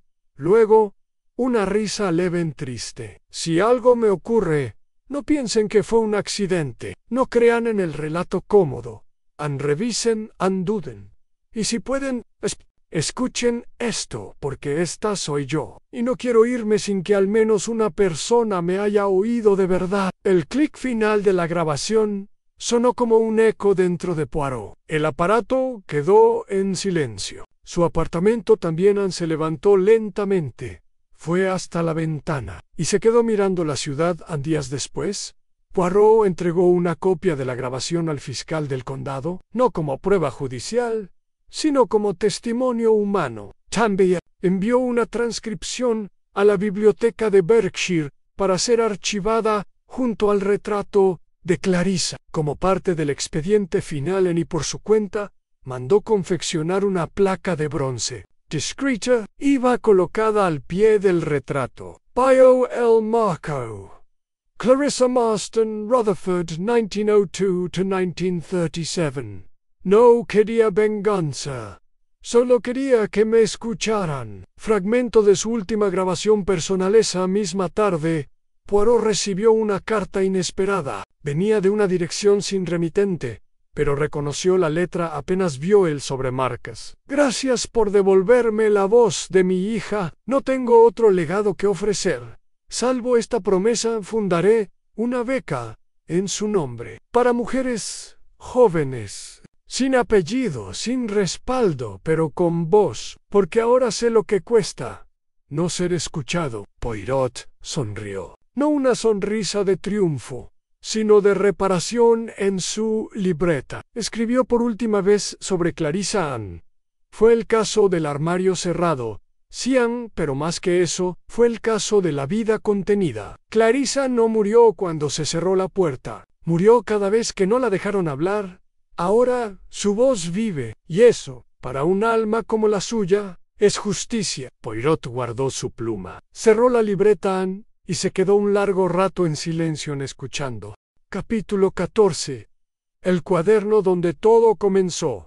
En el invierno comenzaba a insinuarse en Londres. Las farolas destilaban luz dorada sobre los adoquines húmedos, y los escaparates de Piccadilly ya mostraban coronas de acebo y cintas rojas. En Whitehaven Mansions, Poirot no parecía prestarle atención a la estación ni al bullicio navideño que crecía a su alrededor. Su atención estaba concentrada en un objeto pequeño, encuadernado en cuero burdeos, que Violet Green le había hecho llegar 2 días antes en un cuaderno. No era uno de los suyos, marcados con monogramas y llenos de deducciones. Este tenía las iniciales CM grabadas en la esquina inferior. Clarissa Marston, según Violet, lo había encontrado escondido en una ranura detrás del espejo del tocador, en el dormitorio de Clarissa. No parecía un diario al uso, más bien una mezcla de reflexiones,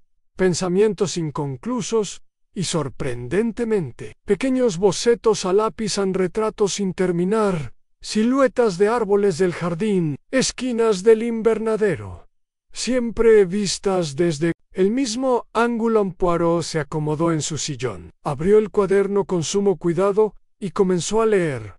Hoy soñé que la casa tenía una voz, no como las personas, era una voz de madera, de silencio. Me decía que no debía moverme, que todo estaría bien si no rompía el orden, pero yo quería correr.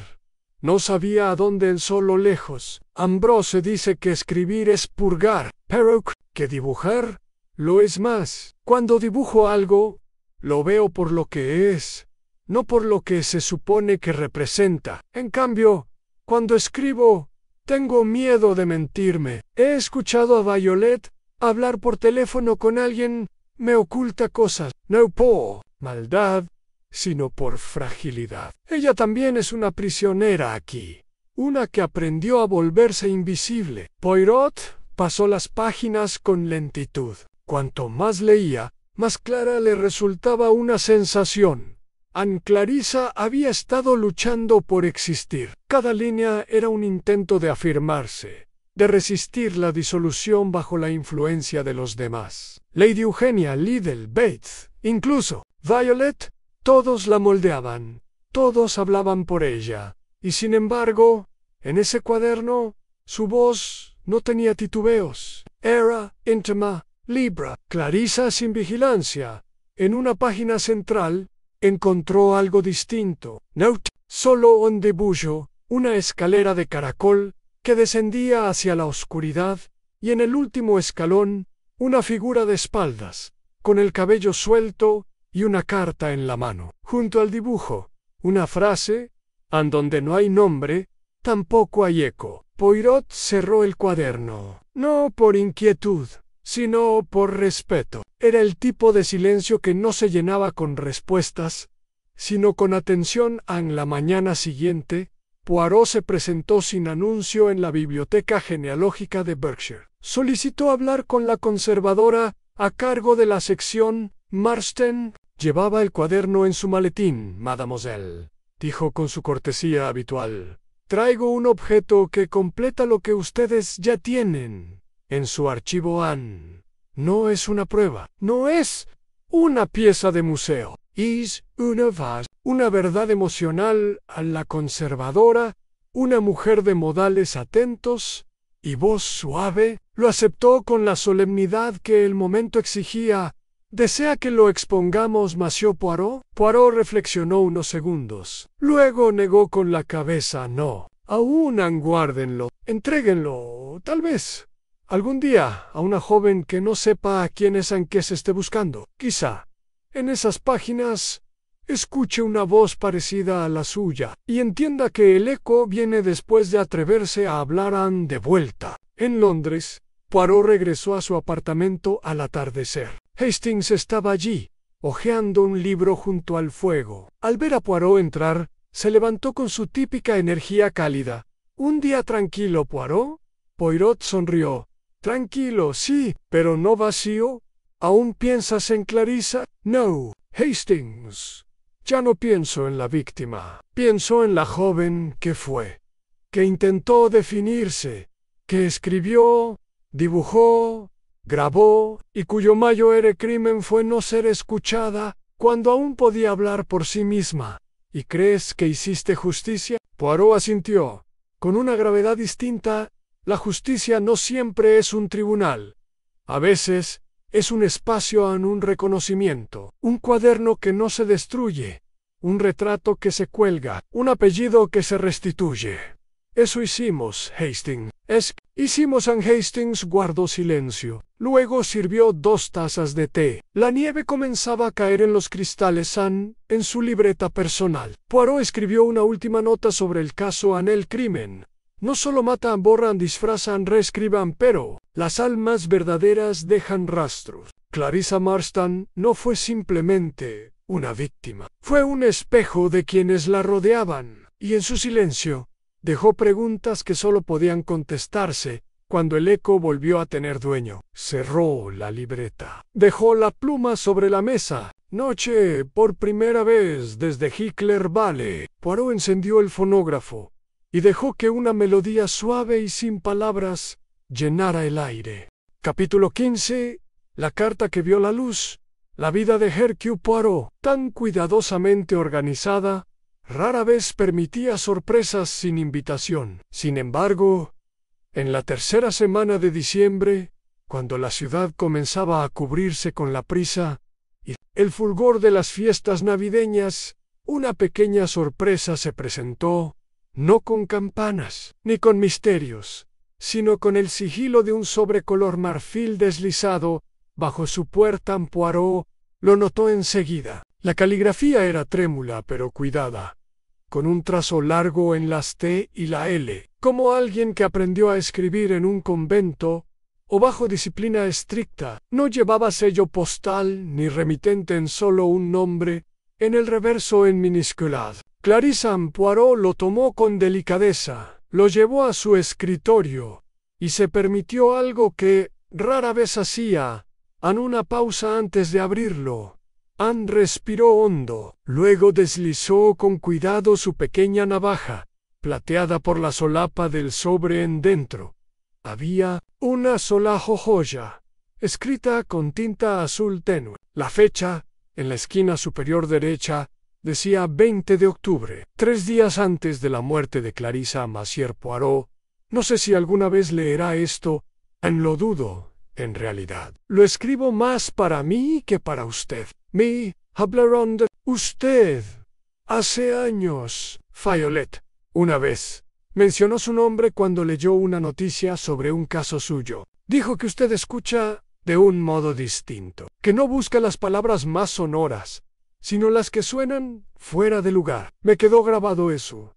Yo no soy una mujer especialmente interesante. No tengo historias extraordinarias. Pero hay algo que me pesa, y no sé cómo cargarlo sin que alguien lo sepa. Sé que esta casa no es lo que aparenta, que Lady Eugenia no es lo que dice, y que el futuro que me ofrecen es una jaula tapizada con seda. Mi voz no tiene fuerza, mi presencia menos, pero si algo me ocurre, si dejo de estar, si mi silencio se vuelve repentino, como un pozo que se abre en medio del pasillo, ruego que alguien no acepte la explicación fácil, que alguien pregunte más de lo que parece necesario. Lo escribo y lo dejo aquí, entre mis papeles. Si algún día llega a sus manos, entonces habré tenido una especie de suerte. No había firma completa, solo una inicial. Anne Poirot. La leyó 2 veces, luego una tercera,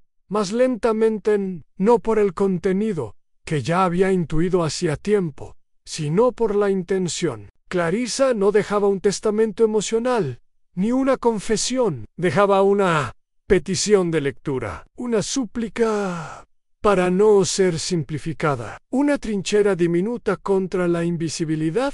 Esa misma tarde, Poirot viajó, sin previo aviso, a Marston Hill. El cementerio parroquial donde descansaba Clarissa estaba cubierto de escarcha. Los árboles desnudos formaban siluetas delgadas contra el cielo plomo. Frente a la lápida modesta y de líneas sobrias, Poirot se detuvo con las manos en los bolsillos del abrigo seco. La carta no la dejó sobre la tumba, no la enterró. Anne la leyó en voz alta una vez, sin testigos, sin dramatismo, solo las palabras, tal como ella las escribió. Cuando terminó, volvió a guardarla en el interior de su chaqueta. Vos voyez, mademoiselle, murmuró. Leímos entre líneas. Tal como ustedes esperaban, de regreso en Londres, Poirot escribió una nota para Violet Green. Nada extenso, solo una reflexión, como epílogo íntimo para alguien que también había cargado con secretos. Las verdades silenciosas no son menos ciertas. Clarissa supo lo que ocurría a su alrededor, lo comprendió, y aún así, eligió no denunciar, eligió confiar no en su familia, ni en la justicia, sino en la posibilidad de que su historia sobreviviera a su ausencia. Hoy lo confirmo, Anne sobrevivió, porque alguien, usted, Violet, se atrevió a dejar de ser invisible. Y porque otros, aunque tarde, decidieron escuchar. Poirot selló la carta. No la envió por correo. Se la entregó en mano. Una mañana clara, mientras Violet cuidaba las flores que había plantado alrededor del olmo blanco, él la leyó en silencio. No lloró. Solo asintió y volvió a agacharse junto a la tierra, como si seguir cuidando ese jardín fuera su forma de oración en Whitehaven Mansions. Esa noche, Poirot desempolvó una caja donde guardaba los casos cerrados con algún valor personal. Allí estaban las cintas de Clarissa, la transcripción de su testamento no firmado, el botón del abrigo de Liddell y una foto descolorida del retrato que nunca fue colgado. Hasta ahora agregó la carta recién recibida. Cerró la caja con el seguro de latón. Luego se sirvió una copa de licor de casis, se recostó en su butaca y cerró los ojos. Había resuelto muchos crímenes, pero este había resuelto algo en él. Capítulo 16. El archivo, que no figuraba en ningún índice, llegó a Londres con una calma posfestiva, como si la ciudad entera tomara aliento tras haber sostenido la respiración durante diciembre. Los escaparates comenzaban a desmontar sus luces. Los árboles de Navidad se amontonaban en las esquinas como restos de un teatro desmontado. Y el aire, aunque frío, ya no prometía nieve. Hercule Poirot, sin embargo, seguía fiel a su rutina. Una taza de chocolate caliente por la mañana, una caminata breve por su vecindario y luego varias horas en su estudio, donde reorganizaba los detalles del caso Marston. No por necesidad legal, sino por un principio suyo. A ningún misterio queda cerrado hasta que la última pregunta se ha formulado.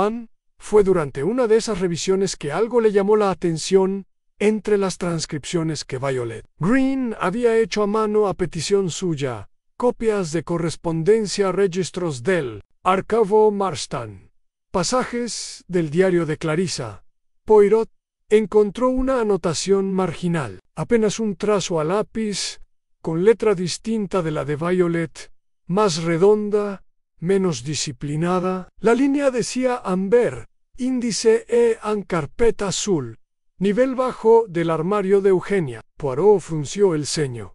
Recordaba ese armario. Uno de los muebles menos notables del despacho privado de Lady Eugenia Marston. Mientras la investigación se centraba en el ropero del crimen, ese armario de roble oscuro, con paneles esculpidos, no había sido examinado con detenimiento. Había parecido inocente, intrascendente, y sin embargo, allí residía un nuevo con Poirot. Regresó a Highclere Valley 2 días después, amparado por un permiso aún vigente del tribunal. La mansión estaba deshabitada salvo por una pareja de cuidadores temporales, contratados para evitar el deterioro hasta que se decidiera el destino legal de la propiedad. «Le pido solo 1 hora», dijo Poirot al cuidador. Un hombre de rostro amable y cejas espesas. «No necesito más que silencio y una lámpara». Con su bastón en una mano y una linterna de bolsillo en la otra, Poirot subió la escalera con pasos decididos. El aire de la casa tenía ese olor peculiar de lugares ricos en historia y pobres en presencia humana, en madera cerrada, libros dormidos, polvo noble en el despacho de Lady Eugenia.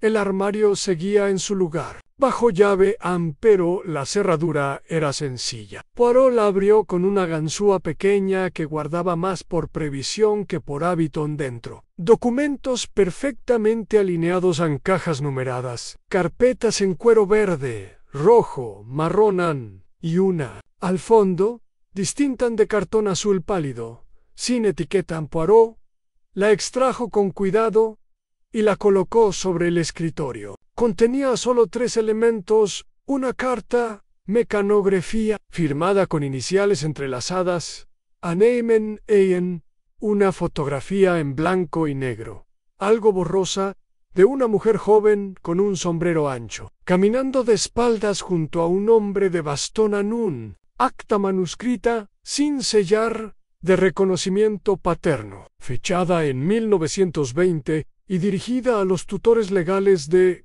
Clarissa Marston. La carta decía Anna, a la señora I.A.R. Marston. Usted me pidió silencio, me ofreció condiciones, pero el tiempo ha pasado y yo no he olvidado. Clarissa tiene derecho a saber. Usted la ha criado como una joya heredada, pulida y encerrada. Yo solo quiero que me recuerde que es humana, no una posesión. Vendré, aunque no me invite. No por desafío, sino por deber. No le debo obediencia. Solo me debo a mi hija. M.A.E. Poirot permaneció largo rato frente al documento. Cada palabra era como un golpe seco contra el mármol de la narrativa oficial. Lady Eugenia sabía, desde el principio, no era solo una sospecha. Era conocimiento deliberado, un secreto con nombre, apellido y contexto. Y no solo lo ocultó, lo archivó, lo clasificó, lo enterró bajo orden alfabético. La fotografía, pese a su desenfoque, mostraba a la joven madre de Clarissa y al propio Marcus Rutherford, aún joven, reconocible por la curvatura de su bastón y la chaqueta con botones brillantes que había descrito Violet en sus memorias a Poirot. Deslizó la fotografía dentro del acta. Luego, guardó todo nuevamente en la carpeta y la llevó consigo en Londres. Poirot solicitó una audiencia con el fiscal de distrito, no para reiniciar el caso, sino para completar su dimensión legal y emocional. Entregó los documentos, explicó su contexto y dejó claro que no solicitaba cargos nuevos, sino que los archivos de Clarissa fueran corregidos, ampliados y reconocidos. Oficialmente en el fiscal, tras leer la carta de Marcus y examinar el acta de reconocimiento, asintió con gravedad. Pocas veces los documentos revelan más que los interrogatorios. Pero este lo hace. La voz de Clarissa no fue la única silenciada, respondió Poirot. Su padre fue eliminado con una precisión casi quirúrgica, y su madre fue convertida en un fantasma sin nombre. Esa operación no debe sobrevivir. Y la justicia días después, Poirot recibió una nota corta de Violet Green. He leído el acta, he visto la foto, he llorado por todo lo que no entendí a tiempo. Pero al fin, todo está a la luz. Gracias, Monsieur Poirot. No por resolver el crimen en sí, no por desenterrar el amor que también fue enterrado. Poirot la dobló y la colocó en su caja de archivo personal, junto a la flor seca de glicinia.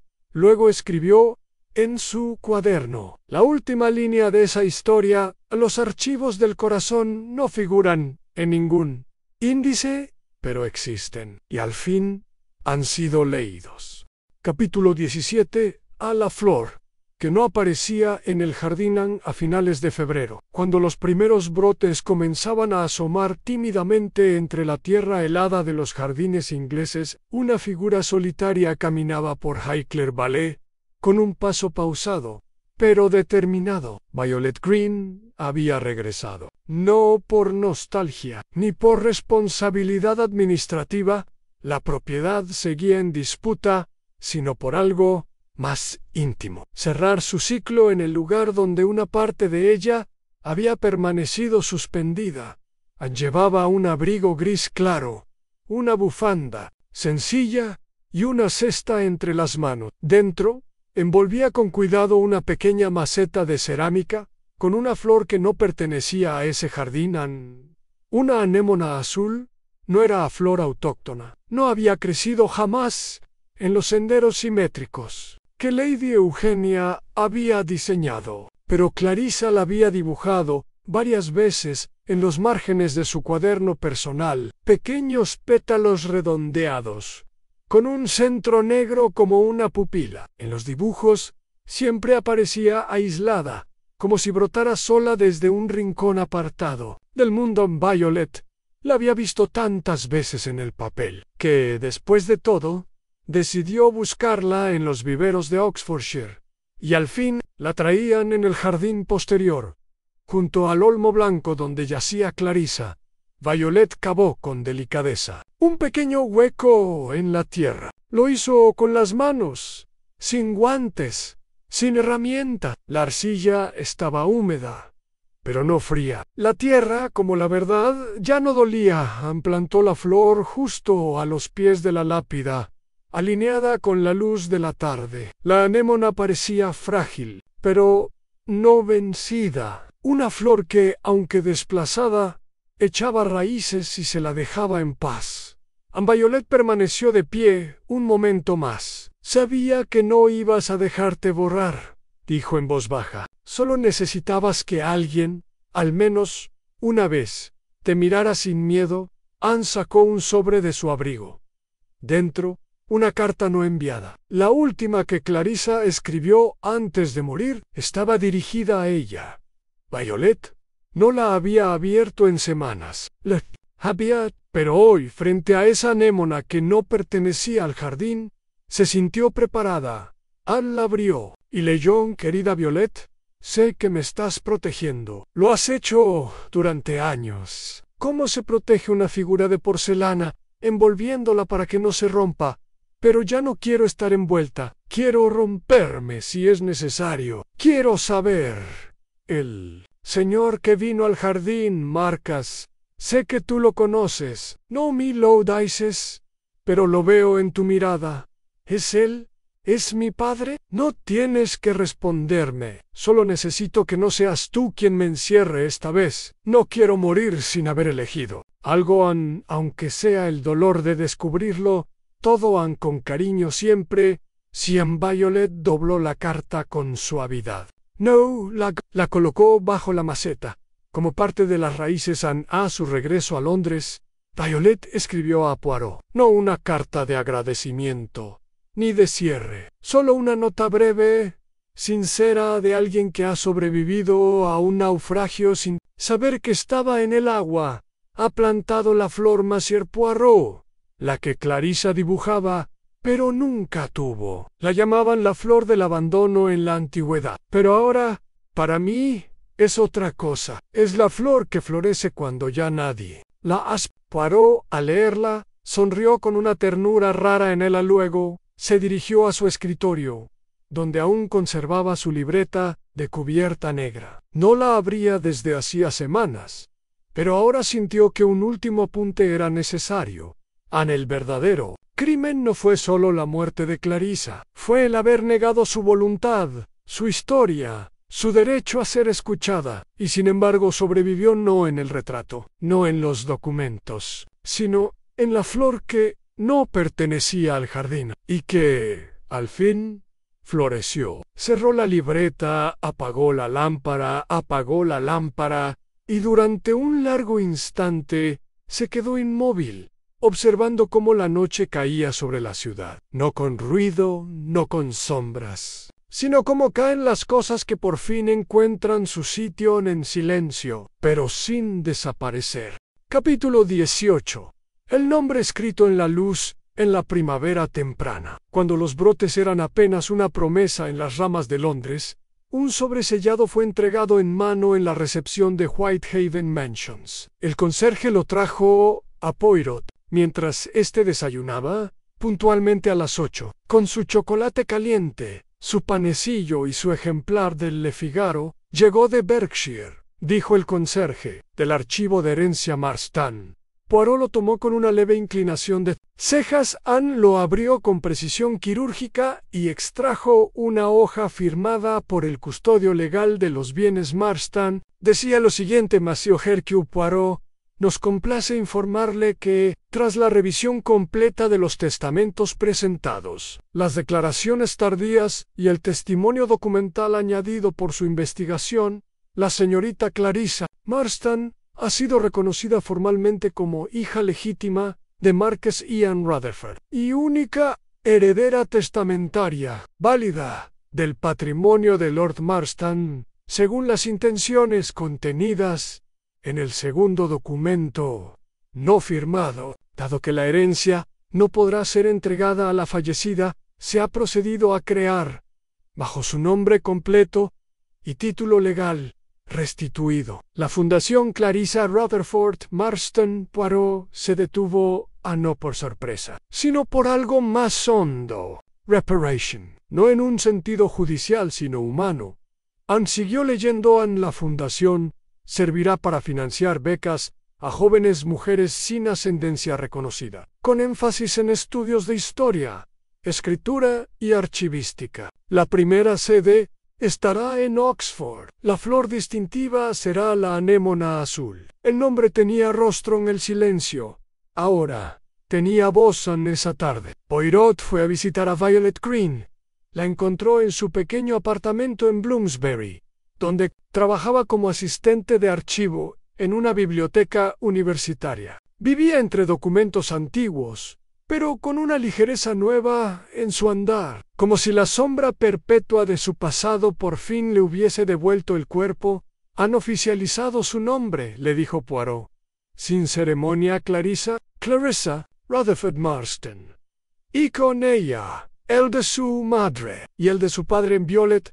Lo asimiló lentamente, asintió, no dijo más, pero se acercó a su escritorio y sacó un pequeño estuche de cuero oscuro. Lo abrió. Dentro había un retrato en miniatura que nunca había mostrado a nadie. Era la madre de Clarissa, de joven, la misma mujer del retrato que estuvo años escondido en el desván de Highclere. Pero aquí, en esta imagen, sonreía. Se llamaba Eliza Rutherford, dijo Violet por fin. Fue institutriz antes de que la casaran en secreto. Cuando Lady Eugenia descubrió que su hermano había comprometido el apellido, la envió lejos y pagó para que su nombre desapareciera de los registros familiares. Pero no logró borrarla de Clarissa. Non, dijo Poirot suavemente, ni de usted. Un mes después, en una ceremonia discreta pero emotiva, se inauguró la sede de la Fundación Clarissa Eran Marston,